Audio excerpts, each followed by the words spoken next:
اللهم صل على محمد وعلى آل محمد كما صليت على إبراهيم وعلى آل إبراهيم إنك حميد مجيد.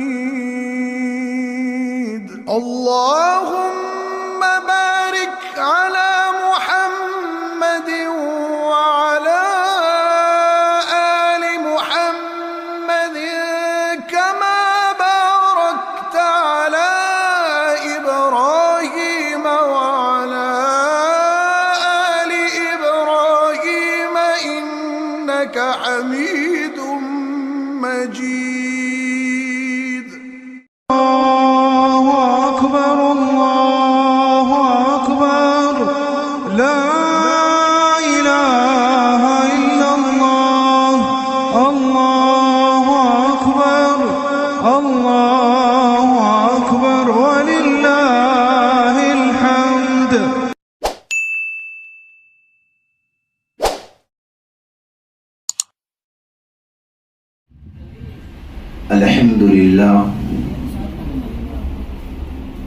الحمد لله رب العالمين والصلاة والسلام على سيدنا محمد وسندنا محمد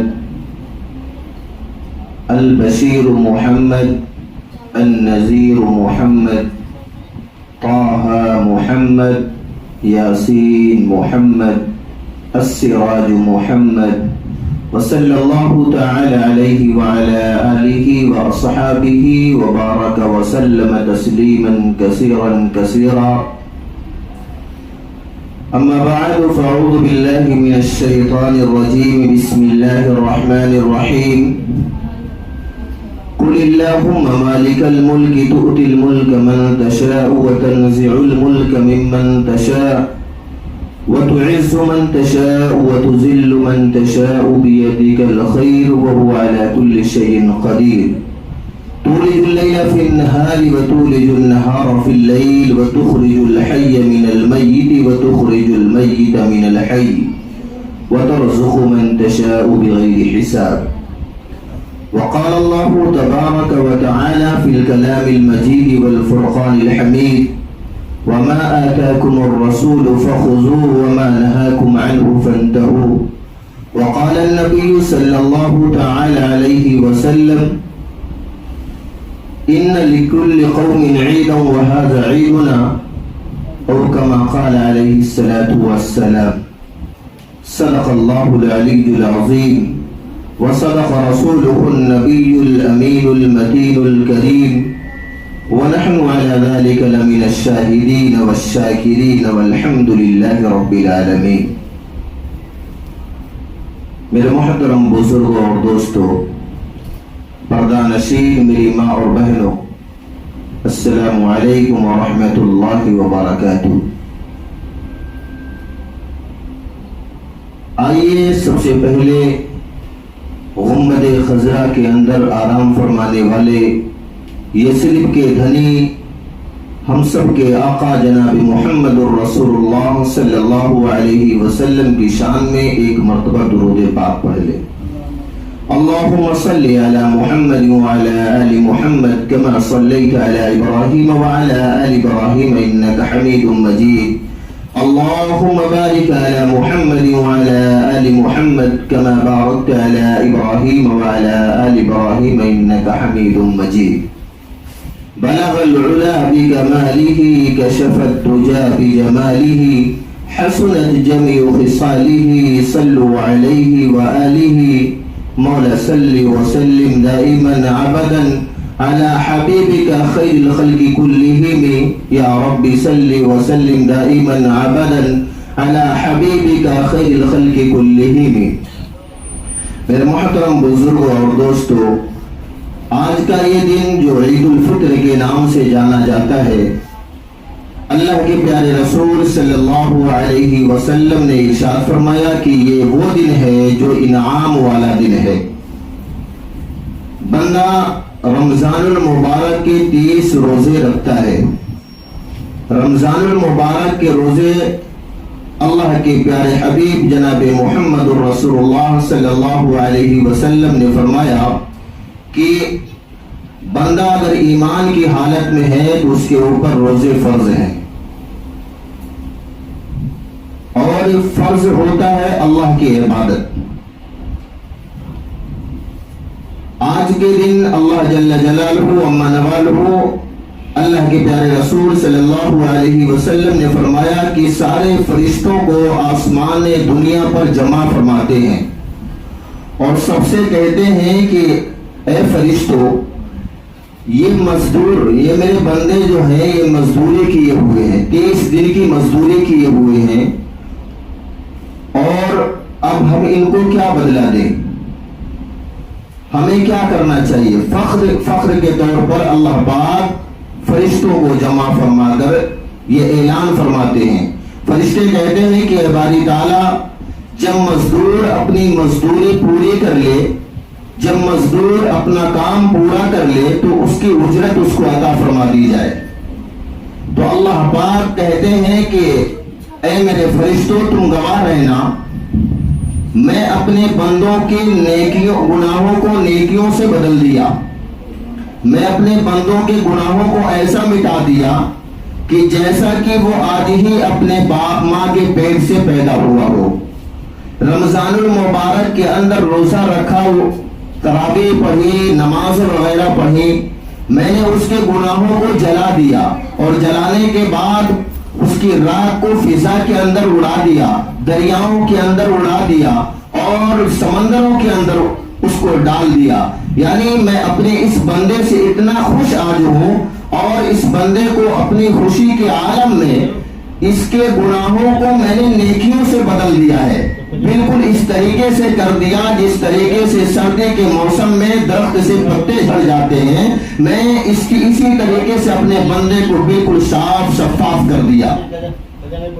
میرے محترم بزرگوں اور دوستوں، آج کا یہ دن عید الفطر کے دن کے نام سے مشہور ہے، یہ انعام والا دن ہے، خوشی۔ عید الفطر کا مطلب، عید کا مطلب خوشی ہوتا ہے، خوشی کا دن یہ ہے۔ اور اللہ کے پیارے رسول صلی اللہ علیہ وسلم نے فرمایا کہ عید الفطر کی نماز ادا کرنے سے پہلے صدقہ فطر جو ہوتا ہے اس کو ادا کر دیا جائے، زکوٰۃ اس کے اندر ادا کر دی جائے۔ وہ اس لیے اللہ کے رسول صلی اللہ علیہ وسلم نے فرمایا کہ ہمارے قوم کے اندر جو ہے غریب، مفلس، بیوہ، یتیم بہت ہیں۔ وہ بیوہ اور یتیم ایسے وقت میں، یعنی جب ہم ان کو فطرے کی رقم اور زکوٰۃ کی رقم دیں گے تو ہمارے ساتھ وہ خوشی کے اندر شامل ہو سکتے ہیں۔ میرے محترم بزرگوں اور دوستوں، اللہ کے رسول صلی اللہ علیہ وسلم نے فرما دیا، قرآن میں اللہ فرماتا ہے وَمَا آتَاكُمُ الرَّسُولُ فَخُذُوهُ وَمَا نَهَاكُمْ عَنْهُ فَانْتَهُوا۔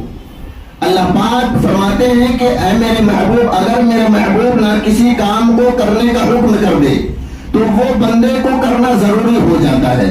ضروری کے مطلب فرض کے قریب۔ اور اگر میرا محبوب کسی چیز سے روکے تو اس سے رکنا بندے کو ضروری ہو جائے گا۔ اللہ کے پیارے رسول صلی اللہ علیہ وسلم نے فرمایا کہ نماز عید الفطر کی ادا کرنے سے پہلے صدقہ فطر ادا کر دیا جائے، تاکہ اس لیے کہ ہمارے قوم کے اندر جو یتیم بچے ہوں، جو لاوارث ہوں، جو غریب طبقہ ہے ہماری سوسائٹی کے اندر، ہمارے محلے کے اندر، ہمارے پڑوس کے اندر، ہمارے خاندان کے اندر یا ہمارے رشتہ داروں کے اندر کوئی ایسا نہ ہو کہ وہ محروم رہ جائے۔ میرے محترم بزرگوں دوستوں، اللہ کے پیارے رسول ہم سب کے آقا جناب محمد الرسول اللہ صلی اللہ علیہ وسلم نے یتیمی زندگی ان کو شروع سے بچپن سے ملی ہے، تو یتیموں کا درد ان کو معلوم ہے کہ اللہ کے رسول صلی اللہ علیہ وسلم یتیمی زندگی کیا ہوتی ہے۔ اور کچھ عرصے کے بعد آپ صلی اللہ علیہ وسلم درے یتیم ہو گئے تھے۔ مکہ المکرمہ کا ایک واقعہ ہے کہ ایک 8 سال کا بچہ تھا، اس کی ماں بیوہ ہو گئی، والد کا انتقال ہوا، بچے کی عمر جب 8 سال کی ہوئی تو وہ اپنے ماں سے کہنے لگا، امی جان آپ بہت گندے کپڑے، میلے کچیلے کپڑے پہنتی ہو اور ہمارا باپ جو تھا وہ بہت مالدار تھا، رئیس تھا، سارے باپ کی پراپرٹی پہ چاچا نے قبضہ کر لیا ہے۔ اللہ کے رسول صلی اللہ علیہ وسلم نے فرمایا کہ جب وہ اپنے ماں سے اس طریقے سے کہنے لگا، ماں کافرہ تھی، اسلام کے اندر نہیں تھی، وہ 8 سال کا بچہ کہنے لگا امی جان آپ باہر جاتی ہیں، دوسرے کے گھر میں کام کرتی ہیں، جھاڑو پوچھے کا کام کرتی ہیں، برتن صاف صفائی کا کام کرتی ہیں، برتن دھلتی ہیں، وہاں سے کچھ رقم لے کے آتی ہیں، میرے اوپر خرچ کرتی ہیں، آپ اپنے اوپر خرچ نہیں کرتی، ایک کام کریں آپ مجھے اجازت دیں، میں چاچا ابو جان کے پاس جاؤں گا اور وہاں سے میں ایک چادر لے کر آؤں گا تاکہ آپ کے کپڑے جو پھٹ گئے ہیں، جو پرانے ہو گئے ہیں، جو میلے کچیلے ہیں، وہ آپ چادر استعمال کر لیں گے تو آپ کی صدر چھٹ جائے گی۔ ماں نے کہا تیرا چاچا بیٹا بہت ظالم ہے، تم مت جا وہاں پہ، لیکن بار بار اصرار کرنے کے بعد ماں نے اجازت دے دی۔ بیٹا گیا، جاتے جاتے جب چچا کے پاس پہنچا تو دیکھا چچا لوگوں کے دوستوں کے ساتھ بیٹھا ہوا ہے، اس شراب کا دورہ چل رہا ہے۔ سامنے پہنچا اور کہا کہ چچا ابو جان میں آپ کا بھتیجا، میں آپ کے پاس زمین جائیداد لینے کے لیے نہیں آیا، مال و زر لینے کے لیے نہیں آیا، مجھے ایک چادر دے دو، میری ماں کے کپڑے پھٹ گئے ہیں۔ وہ چچا اتنا سنا کہ اس اپنے بھتیجے کو مارنا شروع کر دیا، اتنا مارا کہ لہو لہان ہو گیا۔ 8 سال کا بچہ وہ بھاگ رہا تھا، پیچھے سے دوڑا کے پتھر اٹھا کے مارا، اس کے سر پہ لگا، سر سے خون نکل کر کے پیر تک جانے لگا۔ وہ بے تحاشا رو کر بھاگنے لگا، یا اماں کہنے لگا۔ ادھر سے اس کی ماں کا دل اندر سے مچل گیا۔ ماں کا دل کے اندر کا کنیکشن ایسا ہوتا ہے جیسا پتہ چلتا اگر سعودی دبئی کے اندر بیٹے کی طبیعت خراب ہو اور ہندوستان کے اندر ماں والدین اس کے رہتے ہو، ماں باپ رہتے ہو، تو اس کے ماں باپ کے دل میں احساس ہو جاتا ہے کہ میرا بچہ جو تکلیف میں ہے۔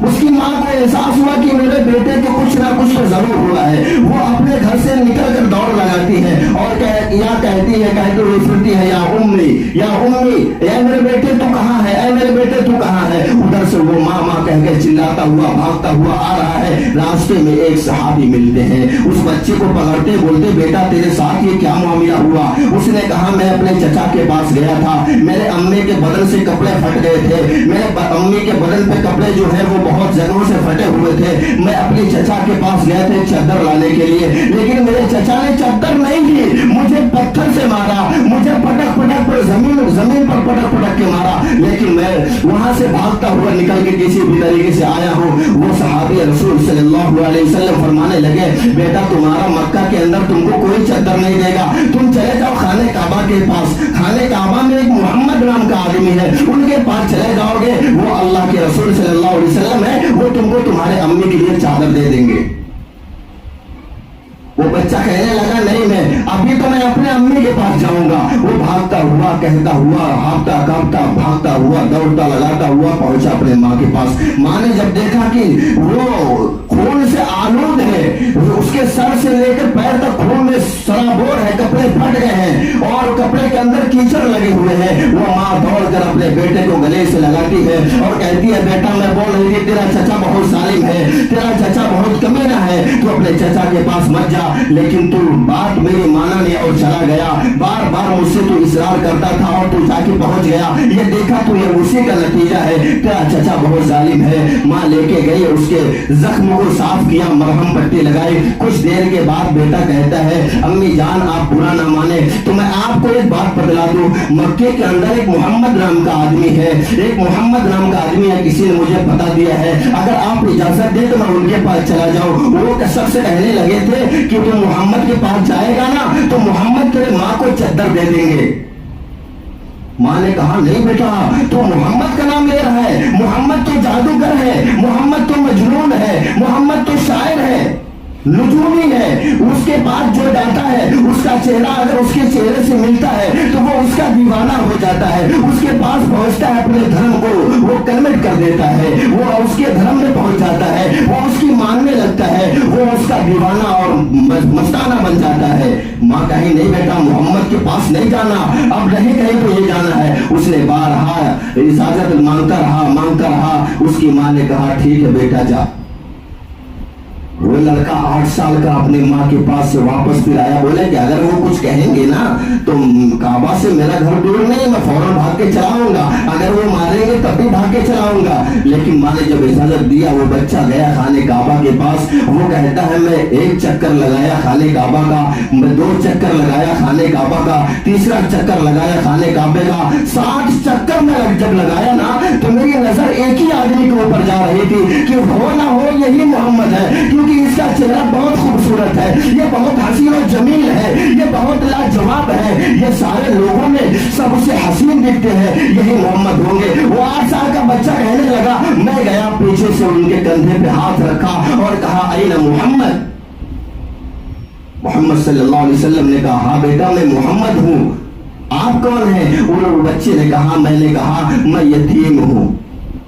اتنا میں نے کہا، اس بچے نے کہا میں اتنا کہا کہ میں یتیم ہوں، وہ اٹھے اور مجھے اپنے گود میں اٹھا لیا، اپنے سینے سے لگایا، میری پیشانی کو بوسہ دینے لگے، مجھے چومنے لگے اور کہنے لگے بیٹا میں بھی یتیم تھا، میں جب پیدا ہوا تھا تو یتیم پیدا ہوا تھا، میری ماں تیری ماں بیوہ ہے، میری ماں بھی بیوہ تھی، تیرے باپ کا انتقال ہو گیا، میں بھی پیدا ہوا تھا تو میرے باپ کا انتقال ہو گیا تھا۔ اس نے اللہ کے رسول صلی اللہ علیہ وسلم نے پوچھا بیٹا کس لیے آئے ہو؟ اس نے کہا کہ اے محمد میں اپنے چچا کے پاس گیا تھا، وہ بھی اسی مکے کے اندر رہتے ہیں، ان کے پاس گیا تھا اپنی ایک چادر مانگنے کے لیے، میرے ماں کے کپڑے پھٹ گئے تھے، کئی جگہوں سے پھٹے ہوئے تھے، ایک چادر لینے گیا تھا لیکن میرے چچا نے چادر نہیں دی، بلکہ مجھے اس کے عوض میں زمین کے اوپر پٹک پٹک کے مارے، دوڑا دوڑا کے میرے چچا نے مجھے مارے، پتھر پھینک پھینک کے میرے چچا نے مجھے مارے۔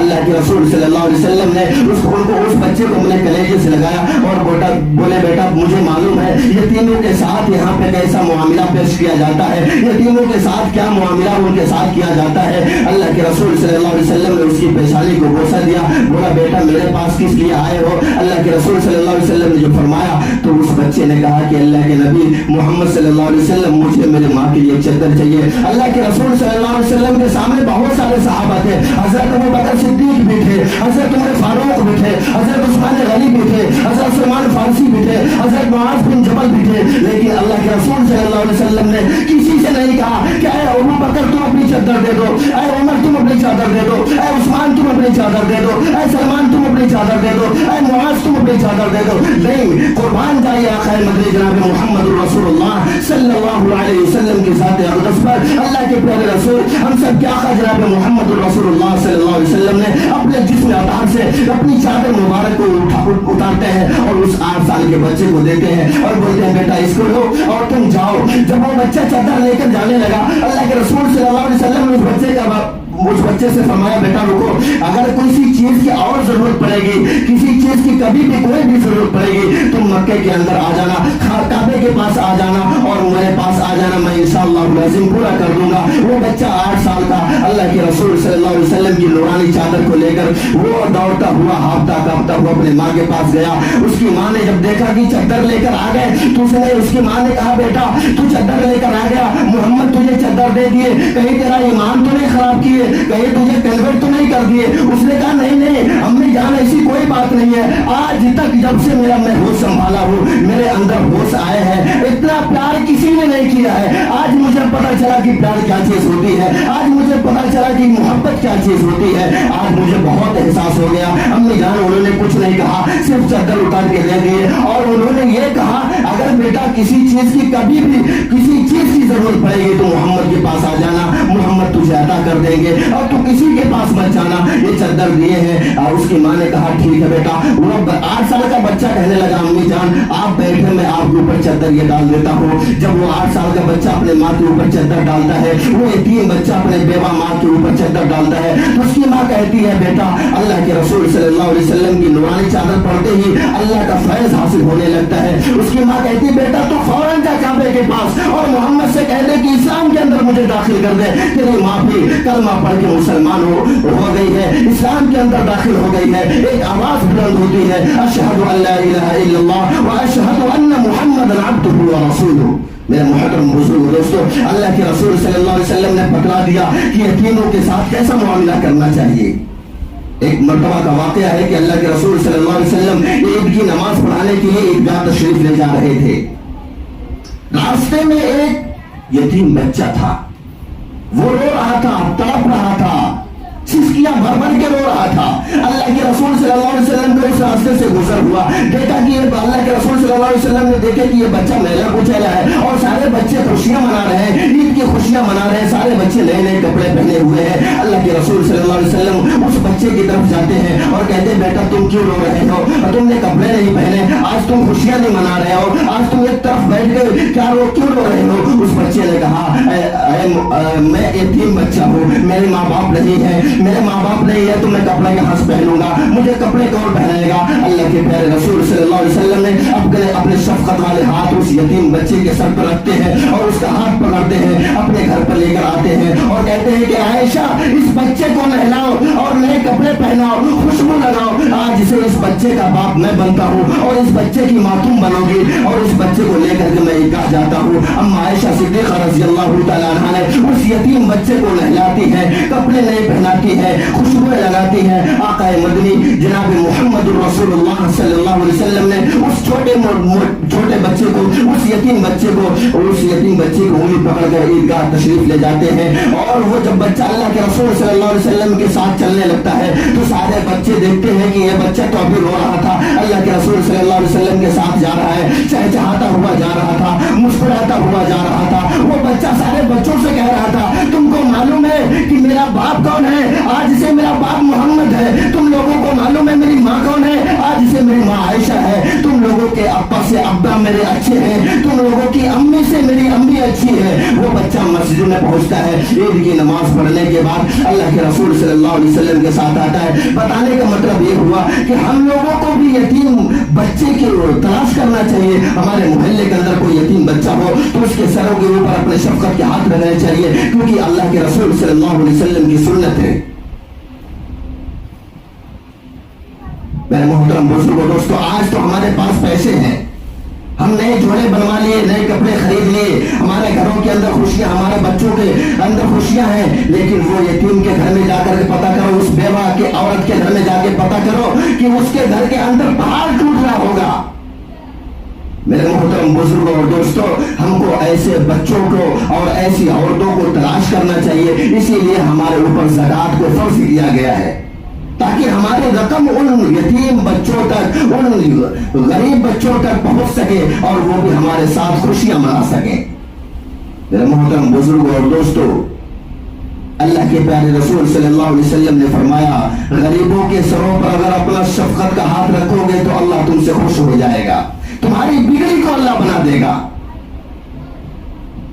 میرے محترم بزرگ اور دوستو, اللہ پاک نے فرمایا وَمَا آتَاكُمُ الرَّسُولُ فَخُذُوهُ وَمَا نَهَاكُمْ عَنْهُ فَانْتَهُوا.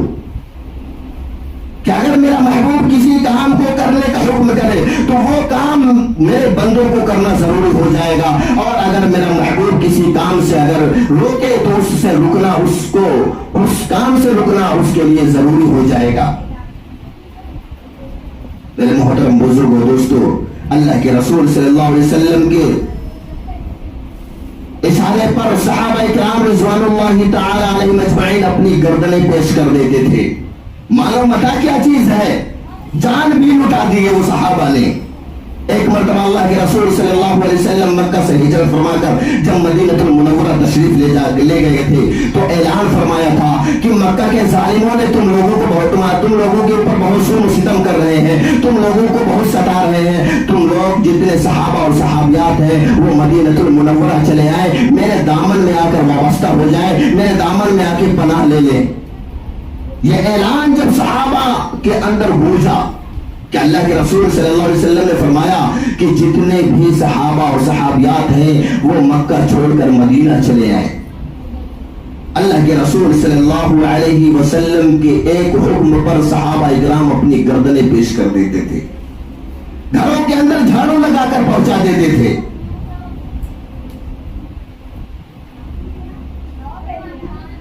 ایک عورت ہے, وہ صحابی ہے جن کا نام حضرت ام شریک رضی اللہ تعالی عنہا ہے.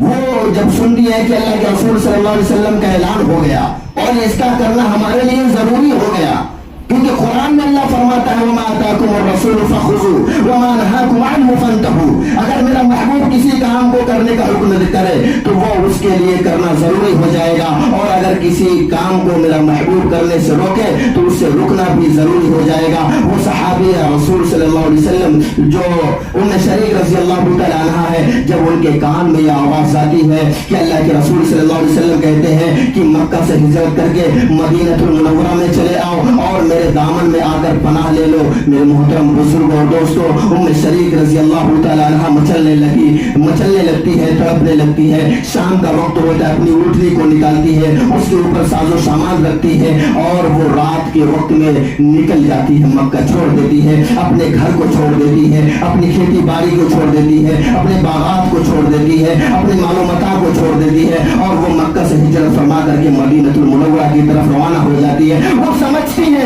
کہ میں مکہ چھوڑ کر مدینہ کی طرف جا رہی ہوں. ابھی مکہ کے ظالم جو ہم لوگوں کے اوپر ظلم اٹھا رہے ہیں، اگر ان تک یہ خبر پہنچی تو ہم لوگوں کا پیچھا کرتے ہوئے چلے جائیں گے. ام شریک طرح نکلتی ہے، اپنے اونٹنی کے اوپر بیٹھتی ہے اور مکہ سے نکل کر کے مدینہ کی طرف رخ کرتی ہے. تھوڑے دور پہنچتی ہے، مدینہ کی آبادی ختم ہوتی ہے، ریگستان کا علاقہ چالو ہوتا ہے. ان کو پتا چلتا ہے کہ جیسے کوئی گھوڑا دوڑانے کی آواز چلتی ہو، آواز آ رہی تھی. وہ سمجھ رہی تھی مکہ کے ظالم جو ہے، مکہ کے مشرک جو ہے وہ میرے پیچھے آ رہے ہیں. کچھ دیر کے بعد سامنے چاروں طرف سے ام شریک رضی اللہ تعالی عنہا کو گھیر لیتے ہیں اور کہتے ہیں کہ ام شریک تم مکہ چھوڑ کر مدینہ جا رہی ہے، تو رک یہاں پہ، واپس مکہ چل. تجھے چھوڑ کے آئے، تجھے گھر چاہیے، تجھے گھر جتنا چاہیے اتنا دیں گے، باغات جتنی چاہیے اتنا تجھے دے دیں گے، تجھے کھیتی باڑی جتنا چاہیے تجھے دے دیں گے، مال و متاع تجھے جتنا چاہیے دے دیں گے، لیکن تو مدینہ مت چل، واپس مکہ ہو جا. اس نے کہا نہیں، میں مکہ نہیں جاؤں گی.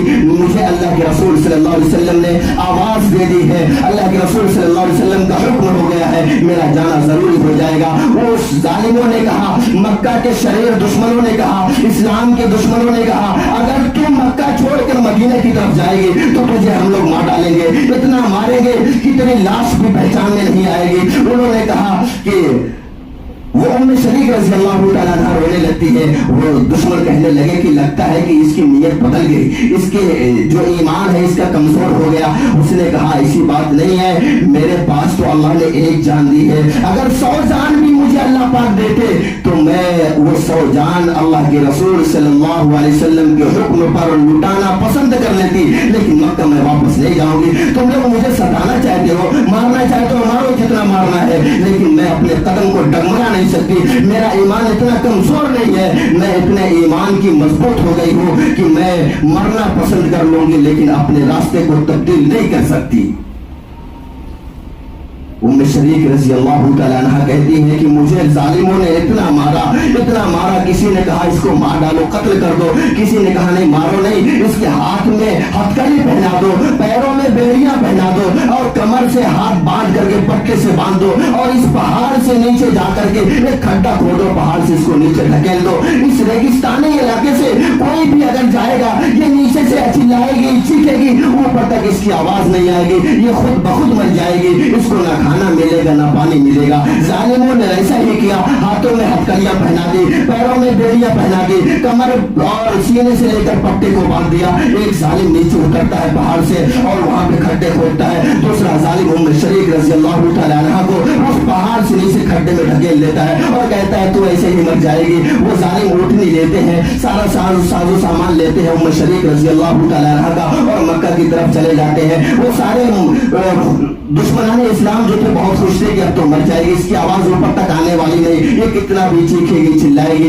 لیکن وہ ایسی بندی تھی، اللہ کے سامنے اپنے لب کو لگاتی ہے اور کہتی ہے کہ اے اللہ، اس وقت بھی تو میرا وہی رب تھا جس وقت میں اپنے ماں کے پیٹ میں 9 مہینہ 13 دن تک تھی.